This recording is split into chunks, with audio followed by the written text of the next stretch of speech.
Over the years, I have heard many kind teachers encourage their students with this well-beloved phrase: there are no stupid questions. Or a follow-up: the only stupid question is the one you don't ask. And in fact, I probably said the same things when I was a teacher.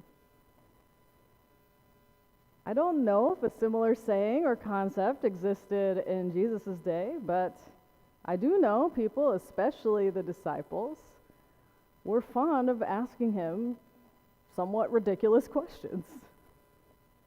And usually for two reasons. One of the two. Number one, they ask silly questions because they are seriously asking and are a little clueless. Think about Nicodemus. How can I return to my mother's womb to be born again? He really wanted to know. Bless his heart. Or the apostles. Which one of us is the greatest? They really wanted to know. Bless their hearts. The other reason Jesus is sometimes asked these strange questions is people are trying to verbally trick or trap him. And that's the case in today's gospel reading. The Sadducees ask him a strange question about marriage and the afterlife. Teacher, Moses wrote for us that if a man's brother dies, leaving no children, his brother must marry the widow, and so on and so on. So what if, they ask him, 7 brothers all married the same woman, none of them had any children? Whose wife will this woman be in the afterlife, in the resurrection? This question is around the idea of levirate marriage, which was a real custom back in the day where, yes, if someone's brother died, he would then marry his wife so that hopefully they could have some children. Side note, some scholars think this is what was going on with the woman at the well. When Jesus tells her, you are right in saying that you have had 5 husbands, but the one you have now is not your husband. So you are right in saying I have no husband. Could be that the family ran out of brothers to marry her off to, and she had to seek protection with some other man. So why does any of this matter?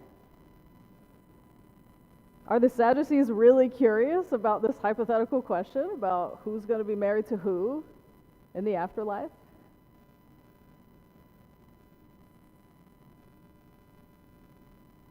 Are they wondering if someone is divorced or widowed and remarried, who their real spouse will be in the next life?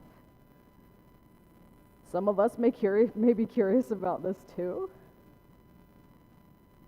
But the answer is no. The Sadducees really could not care less about who was going to be married to who, because they very specifically did not believe in an afterlife. They didn't believe in a resurrection. Their goal here is to ask him this convoluted question so that they can catch him out and basically make him prove that the idea of resurrection is ridiculous.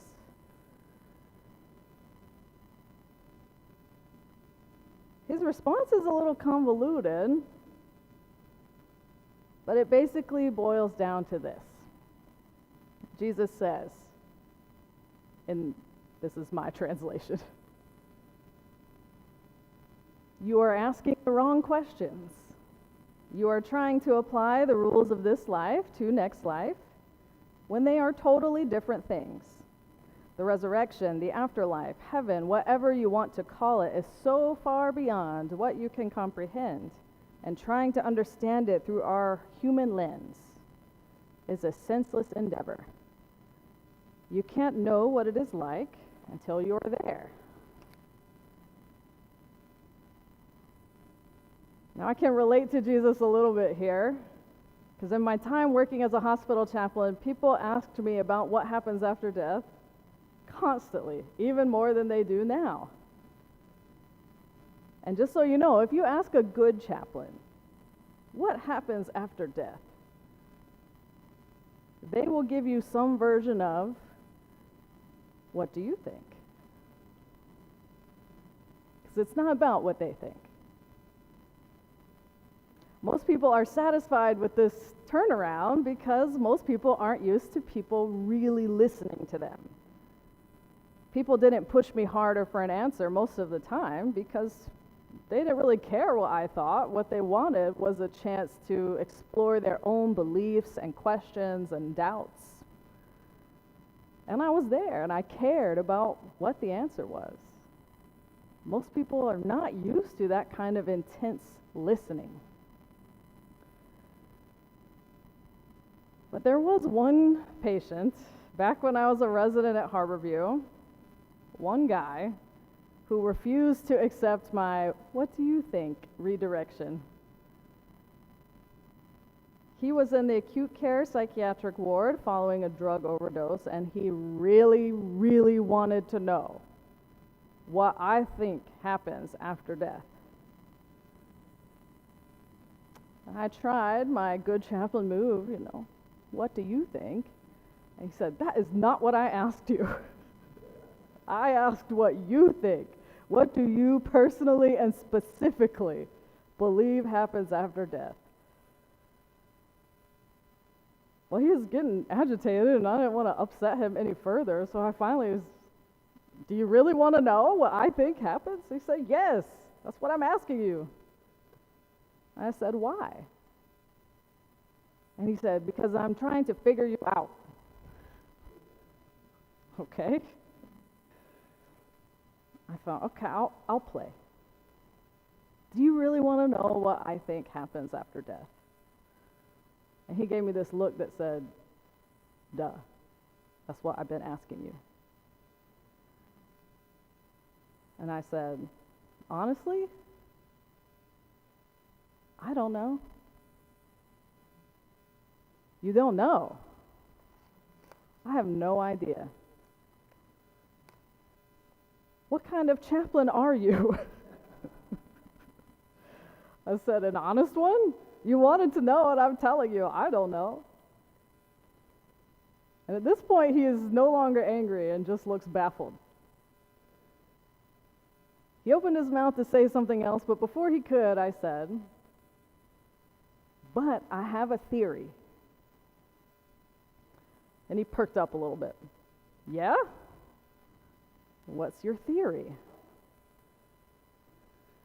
And I leaned in like I was telling him the juiciest secret. And I said, I think it's going to be good. Good? Yeah. I think it is going to be beautiful, peaceful, and good. Really good. And my patient thought about this, and he said, well, I like the sound of that. But you're being really vague, What else do you think happens?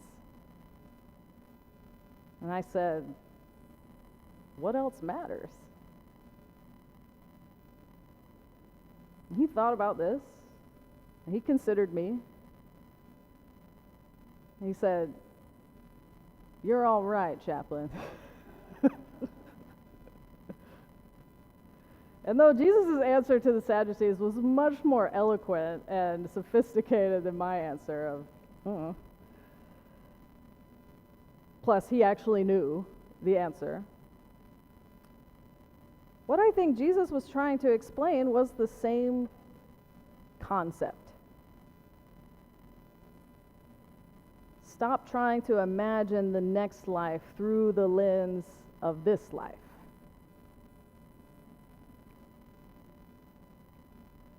Stop trying to understand the ways of God through human eyes. These are senseless endeavors.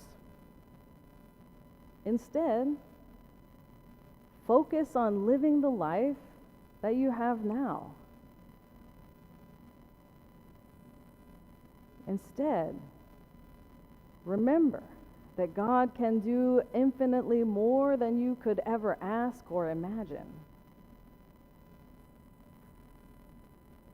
Instead, try to understand the world around you now through God's eyes, rather than the world to come through human eyes. For God is not the God of the dead, but of the living. Because to God, all are alive. And what I am taking away from this today, more than anything else, is this.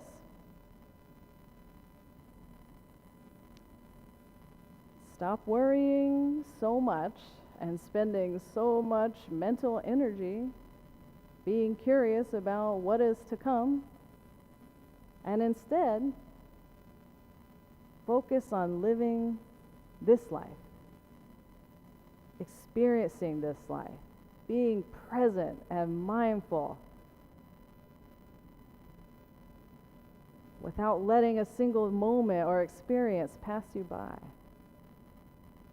And more than anything else, to live this life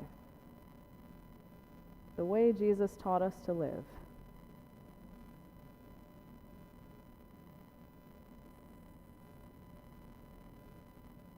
May it be so. Amen.